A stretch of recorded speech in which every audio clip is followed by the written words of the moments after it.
செய்திகள். மோசமான இடத்தில் இயங்கி வந்த சிறுவர் இல்லங்கள்.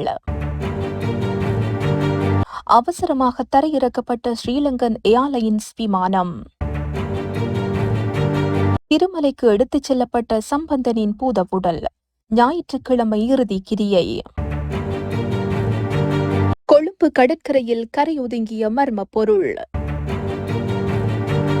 வவுனியாவில் ஆசிரியர் ஒருவருக்கு மிரட்டல் விடுத்த கிராம அலுவலர் பிணையில் விடுதலை. கிளிநொச்சியில் திடீரென களமிறக்கப்பட்ட இராணுவத்தினர். எரிபொருளை திருடி விற்கும் கும்பல் இலங்கையில் பாரிய மோசடி, சுற்றி வளைப்பு. சமூக வலைத்தளங்களுக்கு 6 நாட்கள் தடை. யாழ் தெல்லிப்பளை பகுதியில் ஆட்கள் தங்குவதற்கு முடியாத இடத்தில் சிறுவர் இல்லங்கள் நடத்தி வந்தமை விசாரணைகளில் தெரிய வந்துள்ளது. கடந்த ஜனவரி மாதம் 3 மலையக மாணவர்களுடன் ஆரம்பமான ஒரு சிறுவர் இல்லம் மே மாதம் மேலும் 3 மலையக மாணவர்கள் இணைக்கப்பட்டு 6 மாணவர்களுடன் ஒரு சிறுவர் இல்லம் இயங்கி வந்துள்ளது. குறித்த சிறுவர் இல்லம் நடத்தி செல்லப்பட்ட வீடு பாழடைந்த நிலையில் காணப்படுவதுடன் ஜன்னல்களுக்கு கதவுகள் அற்ற நிலையில் மாணவர்கள் கட்டில் வசதிகளின்றி நிலத்திலேயே உறங்கும் நிலை காணப்பட்டுள்ளது. மேலும் மலசல கூட வசதிகள் மற்றும் குளியல் என்பவற்றுக்கு மாணவர்கள் குறித்த வீட்டிலிருந்து சற்று தொலைவில் பிரிதொரு காணிக்கே செல்ல வேண்டிய நிலை காணப்பட்டுள்ளது. இதேவேளை தெல்லிப்பளை ஜூனியன் கல்லூரிக்கு சொந்தமான வீடொன்றில் கடந்த ஜூன் மாதம் தொடக்கம் 12 மலையக மாணவர்களுடன் ஒரு சிறுவர் இல்லம் நடத்தி செல்லப்பட்டுள்ளது. குறித்த வீட்டில் தங்க வைக்கப்பட்டுள்ள 12 மலையக மாணவர்களும் ஜூனியன் கல்லூரி மாணவர் விடுதிக்கு மாணவர்களை விண்ணப்பிக்கும் விண்ணப்ப படிவங்கள் நிரப்பப்பட்டு மாணவர்கள் தங்க வைக்கப்பட்டுள்ளதாக அறிய முடிகிறது. மாணவர்கள் ஜூனியன் கல்லூரியின் பொறுப்பில் இல்லாதது தனிநபர்களின் பொறுப்பிலேயே தங்கியுள்ள நிலையில் எவ்வாறு ஜூனியன் கல்லூரி மாணவர் விடுதியில் மாணவர்களை இணைக்கும் விண்ணப்பம் நிரப்பப்பட்டு மாணவர்கள் தங்க வைக்கப்பட்டுள்ளார்கள் என்பது தொடர்பில் தெளிவாக அறிய முடியாத சூழல் காணப்படுகிறது. இதேவேளை குறித்த சிறுவர் இல்லம் வடமாகாண சிறுவர் நன்னடத்தை பராமரிப்பு சேவைகள் திணைக்களத்தில் பதிவு செய்யாது சட்டவிரோதமாக இயங்கி வருவதாகவும் தெரிவிக்கப்படுகிறது. மேலும் இரு சிறுவர் இல்லங்களைச் சேர்ந்த 16 மாணவர்களும் முன்னர் கற்ற பாடசாலைகளில் இருந்து விடுகை பத்திரங்கள் பெற்று முறைப்படி யூனியன் கல்லூரியில் இணைத்துக் கொள்ளப்படாமல் தற்காலிகமாகவே இணைத்துக் கொள்ளப்பட்டுள்ளதாகவும் அறிய முடிகிறது. இந்த நிலையில் வடக்கில் பதிவு செய்யாது இயங்கும் அனைத்து சிறுவர் இல்லங்களையும் உடனடியாக மூடுவதற்கும் வடமாகாண ஆளுநரால் ஆலோசனை வழங்கப்பட்டுள்ளது. வெளி மாகாணங்களில் உள்ள சிறார்களை வரவழைத்து வடக்கு மாகாணத்தில் உள்ள சிறுவர் இல்லங்களில் தங்க வைக்க அனுமதி வழங்கப்பட வேண்டாம் எனவும் அவ்வாறு தங்க வைக்கப்பட்டிருப்பின் உரிய நடைமுறைகளை பின்பற்றி அவர்களை சொந்த ஊருக்கு திருப்பி அனுப்பி வைக்குமாறும் ஆளுநர் தெரிவித்துள்ளமை குறிப்பிடத்தக்கது. ஆஸ்திரேலியாவின் மெல்பர்னில் இருந்து கொழும்பு நோக்கி பயணித்த ஸ்ரீலங்கன் ஏர்லைன்ஸ் விமானம் அவசரமாக தரையிறக்கப்பட்டுள்ளதாக தகவல்கள் வெளியாகியுள்ளது. விமானத்தினுள் ஏற்பட்ட அவசர மருத்துவ காரணத்திற்காக இந்த விமானம் தரையிறக்கப்பட்டுள்ளது எனினும் குறித்த மருத்துவ காரணம் தொடர்பில் தகவல் இதுவரை வெளியாகவில்லை. UL 605 எனப்படும் இந்த விமானம் நேற்று உள்ளூர் நேரப்படி 17:16 மணிக்கு மெல்பர்ன் விமான நிலையத்திலிருந்து தாமதமாக புறப்பட்டதாக விமான தகவல்கள் தெரிவிக்கின்றன. இதையடுத்து இந்தோனேஷியாவின் ஜாவாவின் தெற்கே செல்லும் பயண கப்பலில் இருந்து அவசர நிலை அறிவிக்கப்பட்டுள்ளது. விமான குழுவினர் அவசர நிலையை அறிவித்த போது விமானம் தெற்கு இந்தோனேஷியாவை நோக்கிய பாதையில் பயணித்ததாக தெரிவிக்கப்படுகிறது. இதன்போது விமான குழுவினர் விமானத்தை வடக்கே இந்தோனேஷியாவின் ஜகார்த்தா சோகர்னோ ஹட்டா சர்வதேச விமான நிலையத்தை நோக்கி திருப்பிவிட முடிவு செய்தனர். இலங்கை தமிழரசு கட்சியின் மூத்த தலைவர் ராஜபரோதயம் சம்பந்தனின் பூதவுடல் யாழ்ப்பாணத்திலிருந்து இன்றைய தினம் விமானம் மூலம் திருகோணமலைக்கு எடுத்துச் செல்லப்பட்டது. யாழ்ப்பாணத்தில் உள்ள தந்தை செல்வா கலையரங்கில் சம்பந்தனின் பூதவுடலுக்கு நேற்று பலரும் அஞ்சலி செலுத்திய நிலையில் அஞ்சலி நிறைவுக்கு வந்தும் பூதவுடல் அங்கேயே வைக்கப்பட்டது. தந்தை செல்வா கலையரங்கில் இருந்து இன்று காலை கார் மூலம் பலாலி விமான நிலையத்திற்கு கொண்டு செல்லப்பட்டு அங்கிருந்து திருகோணமலைக்கு விமானம் மூலம் கொண்டு செல்லப்பட்டது. திருகோணமலையில் 2 தினங்கள் பொதுமக்கள் அஞ்சலிக்கு வைக்கப்பட்டு நாளை மறுதினம் ஞாயிற்றுக்கிழமை இறுதிக்கிரியை நடைபெறவுள்ளது. கொழும்பின் புறநகர் பகுதியான கல்கிசு கடற்கரையில் எண்ணெய் மற்றும் தார் போன்ற அடையாளம் தெரியாத மர்ம பொருள் கரையொதுங்கியுள்ளதாக கடல்சார் சுற்றுச்சூழல் பாதுகாப்பு அதிகார சபை தெரிவித்துள்ளது. குறித்த பொருட்களை பரிசோதனைக்காக ஆய்வுக்கூடங்களுக்கு அனுப்பி வைத்துள்ளதாக அதிகார சபை தெரிவித்துள்ளது. தார் பந்து போன்ற பொருள் எண்ணெய் என்பது இன்னும் சரியாக அடையாளம் காணப்படவில்லை என்று செய்தி தொடர்பாளர் கூறியுள்ளார்.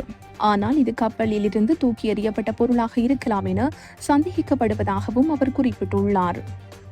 கடல் சுற்றாடல் பாதுகாப்பு அதிகார சபை, கரையோர பாதுகாப்பு திணைக்களம், இலங்கை போலீஸ் மற்றும் அரசு சார்பற்ற நிறுவனங்களின் ஆதரவுடன் நேற்று இந்த எண்ணெய் மற்றும் தார் பொருட்களை அகற்றும் நடவடிக்கை மேற்கொள்ளப்பட்டது. வவுனியாவில் ஆசிரியர் ஒருவருக்கு போலி முகநூலில் அவதூறு ஏற்படுத்தி தொலைபேசியில் மிரட்டல் விடுத்து கிராம அலுவலர் ஒருவர் கைதாகி நீதிமன்றத்தால் நேற்று வியாழக்கிழமை பிணையில் விடுவிக்கப்பட்டுள்ளார். வவுனியா வடக்கு கல்வி வலயத்தைச் சேர்ந்த தரணிக்குளம் பாடசாலையில் கற்பிக்கும் ஆசிரியர் ஒருவர் கிராம அலுவலரின் ஆதரவுடன் இடம்பெற்ற காட்டளிப்பு தொடர்பில் கிராம அபிவிருத்தி சங்கம் ஊடாக வெளிப்படுத்தியமையால் குறித்த ஆசிரியருக்கு அபகீர்த்தியை ஏற்படுத்தும் வகையில் போலி முகநூலில் அவ்வாசிரியர் தொடர்பாக தவறான தகவல்கள் பகிரப்பட்டதுடன் தொலைபேசியிலும் ஆசிரியருக்கு அச்சுறுத்தல் விடுக்கப்பட்டிருந்தது. பாதிக்கப்பட்ட குறித்த ஆசிரியர் ஜனாதிபதி செயலகம், பொது நிர்வாக உள்நாட்டு அலுவல்கள் அமைச்சு, ஒம்புஸ்மன், மாவட்ட அரசு அதிபர், பிரதேச செயலாளர் என பலரிடமும் முறையிட்டதுடன் குறித்த சம்பவம் தொடர்பில் கணனி பயன்பாட்டு கட்டுப்பாட்டு பிரிவு போலீசாருக்கு முறைப்பாடு செய்துள்ளது.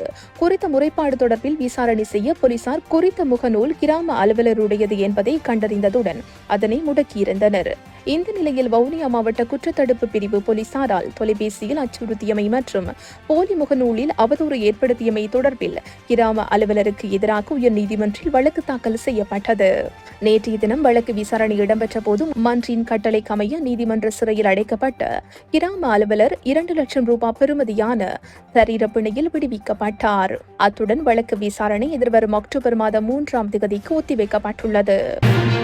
கிளிநொச்சியில் முன்னெடுக்கப்பட்ட யுக்திய சுற்றி வளைப்புகளில் 10 பேர் கைது செய்யப்பட்டுள்ளனர். இது தொடர்பில் மேலும் தெரிய வருவதாவது, கிளிநொச்சி தர்மபுரம் போலீஸ் பிரிவில் உள்ள கல்லாறு பகுதியில் இன்று விசேட சுற்றி வளைப்பு நடவடிக்கை முன்னெடுக்கப்படுகின்றது. இந்த நடவடிக்கையினை போலீசார், ராணுவத்தினர், விசேட அதிரடி படையினர் இணைந்து மேற்கொண்டனர். இதன்போது பல்வேறு குற்ற செயல்களுடன் தொடர்புடைய பல சந்தேக நபர்கள் கைது செய்யப்பட்டனர். குறிப்பாக ஐஸ் போதைப் பொருள், மோட்டார் சைக்கிள் ஒன்று உள்ளிட்டவை மீட்கப்பட்டதுடன் 10 சந்தேக நபர்கள் கைது செய்யப்பட்டனர். இவர்கள் அனைவரும் போலீஸ் விசாரணையின் பின்னர் நீதிமன்றில் முற்படுத்த நடவடிக்கை எடுக்கப்பட்டுள்ளதாக போலீசார் தெரிவித்தனர். கெரவலப்பிட்டி யுகதனவி மின் உற்பத்தி நிலையத்தின் மின் உற்பத்திக்காக பயன்படுத்தப்படும் உலை எண்ணெய் திருடப்பட்டு அவற்றை வேறு நிறுவனங்களுக்கு விற்கும் மோசடியொன்று சுற்றி வளைக்கப்பட்டுள்ளது. கொலன்னாவ பெட்ரோலிய சேமிப்பு முனையத்தின் புலனாய்வு பிரிவு நேற்று இந்த சுற்றி வளைப்பை மேற்கொண்டுள்ளதாக தெரிவிக்கப்பட்டுள்ளது. குறித்த சுற்றி வளைப்பின் போது திருடப்பட்ட 33,000 லிட்டர் உலை எண்ணெயுடன் கொள்கலன் வாகனம் மற்றும் 5 பேர் கைது செய்யப்பட்டுள்ளனர். இலங்கையில் நிர்மாணிக்கப்பட்ட 2வது பெரிய அனல் மின் நிலையமான கெரவலப்பிட்டி யுகதனவி மின் உற்பத்தி நிலையம் 300 மெகாவாட் கொள்ளளவை தேசிய அமைப்பிற்கு அனுப்புகிறது.